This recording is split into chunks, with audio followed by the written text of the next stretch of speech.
Shalom, selamat pagi kekasih Tuhan. Kembali dalam renungan Light of Revival, renungan yang akan menuntun kita di sepanjang hari ini. Mari kita membuka firman Tuhan yang saya ambil dari 2 Raja-Raja pasal yang pertama ayat 2 sampai ayat yang keempat. Beginilah bunyi firman Tuhan. Pada suatu hari jatuhlah Ahazia dari kisi-kisi kamar atasnya yang ada di Samaria, lalu menjadi sakit. Kemudian dikirimnyalah utusan-utusan dengan pesan, "Pergilah, mintalah petunjuk kepada Baal-Zebub, Allah di Ekron, apakah aku akan sembuh dari penyakit ini?"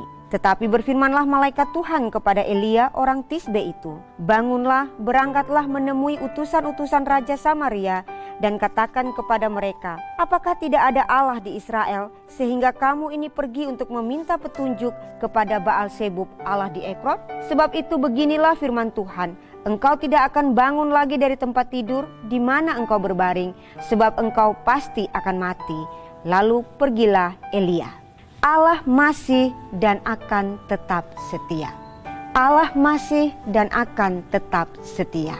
Kekasih Tuhan, dalam kesakitannya, Raja Ahazia menyuruh utusan-utusan untuk pergi mencari petunjuk dari dewa Baal-Zebub di Ekron, dewa sembahan orang Filistin. Tindakannya ini dengan lantang meneriakkan, dengan lantang menyatakan bahwa dia tidak mempercayai Allah Israel ada di tengah-tengah mereka. Raja Ahazia tidak lagi mengakui kedaulatan Allah Israel atas dirinya dan atas Israel. Biasanya untuk orang-orang seperti ini, kita mengharapkan Allah langsung bertindak, Allah langsung menghukum mereka. Kita berharap murka Allah langsung turun atas mereka. Kita berharap kasih karunia Allah tidak berlaku bagi mereka. Namun, intervensi Allah melalui Nabi Elia mengajarkan kepada kita sesuatu yang luar biasa ajaib tentang Allah kita. Yang pertama, Allah tetap setia walaupun Ahazia tidak setia. Dan bukan hanya Ahazia yang tidak setia, bahkan kerajaan utara sejak masa Raja Yerobeam tidak lagi menyembah Tuhan Allah dengan benar. Tetapi Allah tetap mengindahkan mereka. Allah tetap mengindahkan Ahazia. Allah masih mau menegur dan mengingatkan Ahazia bahwa tindakannya mencari jawaban kepada Baal-Zebub adalah kekejian di mata Tuhan. Kekasih Tuhan, seringkali tanpa disadari kita melupakan Tuhan dengan cara mencari pertolongan dari tempat lain.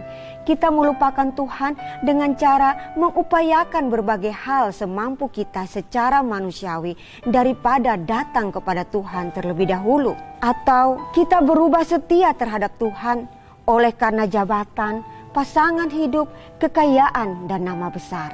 Namun ingatlah, sekalipun kita tidak setia, Allah tetap setia karena Ia tidak dapat menyangkal dirinya. Yang kedua, Allah masih memberikan kesempatan kepada Ahazia untuk bertobat. Kesempatan yang pertama disampaikan oleh utusan-utusan yang kembali menghadap raja setelah dihadang oleh Nabi Elia. Kesempatan yang terakhir disampaikan langsung oleh Elia kepada Ahazia. Oleh karena engkau telah mengirim utusan-utusan untuk meminta petunjuk kepada Baal-Zebub, Allah di Ekron. Seolah-olah tidak ada Allah di Israel untuk ditanyakan firman-Nya. Maka sebab itu engkau tidak akan bangun dari tempat tidur di mana engkau berbaring, sebab engkau pasti akan mati. Jika Ahazia mendengar teguran Tuhan dan segera bertobat, jika Ahazia menerima peringatan Allah melalui Nabi Elia, Allah pasti mengampuninya. Kekasih Tuhan, belajar dari kisah Raja Ahazia.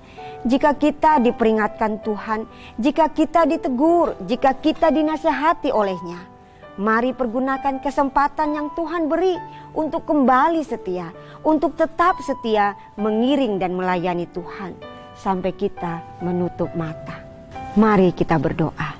Bapa yang kami sembah di dalam nama Tuhan Yesus Kristus, terima kasih untuk firman-Mu Tuhan yang mengingatkan kami kembali akan kesetiaan-Mu saat kami tidak setia. Kadangkala kami gagal Tuhan. Karena itu tolonglah kami agar kami menerima segala teguran, nasihat yang Engkau berikan, mengingatkan kami, mengajarkan kami untuk kembali setia kepadamu.